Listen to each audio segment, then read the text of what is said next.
Shri Venkateswara gold తాకట్టులో ఉన్న మీ బంగారాన్ని విడిపించి కొనబడును.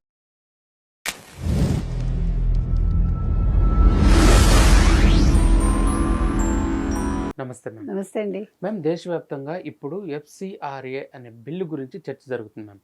ఏంటి మ్యామ్ ఈ బిల్లు ప్రాధాన్యత ఏంటి? Foreign contribution of regulatory act అంటే మీకు విదేశాల నుంచి ఎన్జిఓలకి నిధులు వస్తాయి. ఒక 10 కోట్లు వచ్చాయనుకోండి, వాళ్ళు 10 కోట్లలో 7.5 కోట్లు ప్రజా సంక్షేమం కోసం ఖర్చు పెట్టాలి. వాళ్ళు ఏం చేస్తారు, మేము ఖర్చు పెట్టామని చెప్పి ఖర్చు పెట్టారు, దాన్ని చక్కగా తినేయచ్చు. ఈ 2.5కి వాళ్ళు మరి ఏం లెక్కలు చూపిస్తారో మనకు తెలియదు. ఇది చాలా సంవత్సరాలుగా జరుగుతోంది, ఇట్లా దశాబ్దాలుగానే జరుగుతోంది. మీకు తెలుసు, ఎన్డీఏ వచ్చాక గవర్నమెంట్ 16,000 ఎన్జిఓలని బ్యాన్ చేసింది. 16,000 ఎన్జిఓల ఆస్తులు కూడా సీజ్ చేసింది. ఇప్పుడు దాని మీద అవి ఏం చేయాలి అనే దాని మీద వాళ్ళు అథారిటీని నియమిస్తారు. అంటే ఆ ఆస్తుల్ని అమ్మాలా, ఏం చేయాలి అనేది. ఇంకా 16,000 ఎన్జిఓలు ఉన్నాయి. సో రాత్రికి రాత్రి వీళ్ళు ఏం చేశారంటే, ఈ ఫారిన్ రెగ్యులేటరీ దీనికి సంబంధించి ఎఫ్సిఆర్ఏకి సంబంధించి కొత్త రూల్స్ పెట్టారు. ఎందుకు పెట్టాల్సి వచ్చింది? ఇప్పుడు మామూలుగా అయితే మీకు పార్లమెంట్లో ప్రవేశపెట్టాలి బిల్లు. ప్రవేశపెడితే చాలామంది అడ్డుకుంటారు. మొన్ననే అమెరికా నుంచి అతను అంటే ట్రంప్ తర్వాత సెకండ్ వ్యక్తి అనమాట అతను మార్క్ రూబియో వచ్చాడు. కలకటా కూడా వెళ్ళాడు ఆయన. కలకటా ఎందుకు వెళ్ళాడు? కలకటాలో మీకు మదర్ థెరీసాది ఉంది ఫౌండేషన్. మదర్ థెరీసాని అందరూ చాలా గొప్ప వ్యక్తిగా భావిస్తారు. కానీ ఆవిడ మీద ఎన్ని కథనాలు ఉన్నాయో మీరు కనుక చదివారు లేదు నాకు తెలీదు, అక్కడ ఉన్నవాళ్ళు చెప్తారు. ఆవిడ చనిపోయాక కూడా ఇంత పెద్ద సిలువ వేసి ఆవిడ మెడలో ఆవిడని ఖననం చేయడం మనం చూసాం. అంటే మత వ్యాప్తి కోసమే వచ్చింది ఆవిడ మెయిన్గా. ఆ మత వ్యాప్తిలో కూడా ఆవిడ ఏం చేసేదట, వీళ్ళేమీ పెద్దగా ఖర్చు పెట్టేవాళ్ళు కాదనుకుంటా. క్యాన్సర్ రోగి బాధపడుతూ ఉంటే మందులు ఇచ్చేది కాదుట.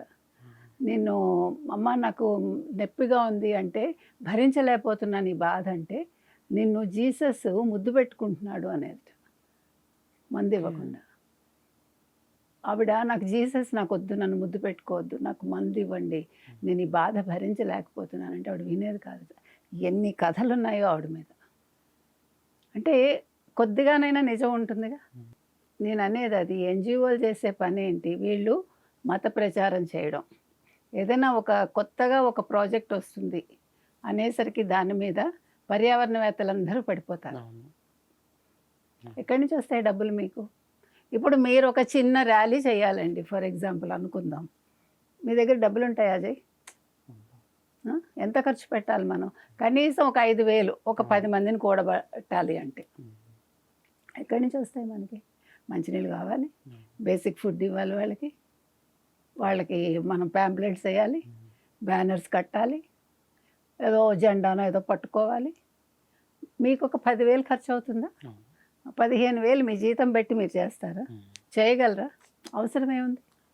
But how they are doing? సంవత్సరాల తరబడి, నెలల తరబడి వాళ్ళు ఎలా చేస్తున్నారు ఈ ఫండ్స్.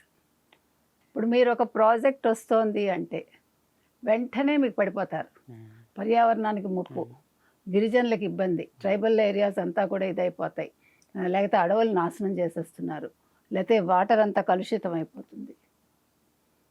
వీళ్ళకన్నా ప్రేమ పాడ? ఇందులో సగం మందికి ఏమీ దేశం అంటే ప్రేమ ఉండదు. విదేశీ నిధులతోటి ఇక్కడ అల్లర్లు చేస్తారు. సో ఇవన్నీ బంద్ అవుతాయి. ఇప్పుడు డీప్ టెక్ అన్నారు కదా మీరు. ఇప్పుడు డీప్ టెక్కి సంబంధించి మరి చైనా అన్నీ చేసిందిగా. చైనాలో మీకు గొడవలు ఉంటాయా, ఎన్జిఓలు ఉంటాయా? ఏమి ఉండవు.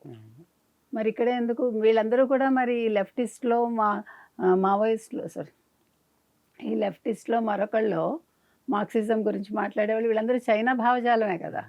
మరి చైనాలో లేని మీరెందుకు ఇక్కడ అమలు చేస్తున్నారు?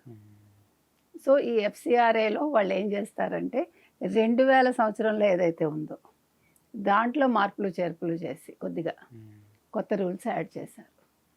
దాన్ని అమెండ్మెంట్ చేస్తారు, అంటే గెజెట్ తీసుకొచ్చారు.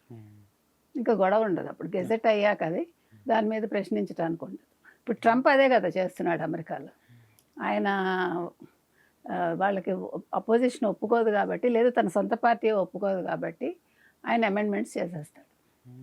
తప్పులేదు, అంటే ఇలాంటివి చేయొచ్చు, గెజెట్ చేయొచ్చు దాన్ని. సో ఈ గెజెట్ వల్ల ఏంటంటే ఇంక మీదట అకౌంటబిలిటీ. మీకు ఓకే ఎంత డబ్బు వచ్చింది, ఎక్కడి నుంచి వచ్చింది. ఇప్పుడు ఇంకో కొత్త రూల్ ఏంటంటే ఇది వరకు మీకు ఎవడో డబ్బు పంపిస్తాడు ఎక్స్ గురించి మీరు చెప్పక్కర్లా, okay. You need not mention అనమాట. వాడు ఎవడైనా కావచ్చు, సోరోస్ కావచ్చు, మరొకడు కావచ్చు, ఎవడైనా కావచ్చు.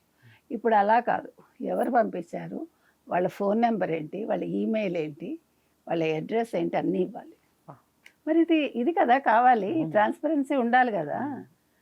అంటే మీరు భారతదేశంలో ఉంటూ భారతదేశం తిండి తింటూ వేరే వాడి కొమ్ము కాస్తూ వాడి సొమ్ములు ఇక్కడ తీసుకొచ్చి ఇక్కడ మత ప్రచారం చేసేసుకుంటూ మత మార్పిళ్ళు చేసేస్తూ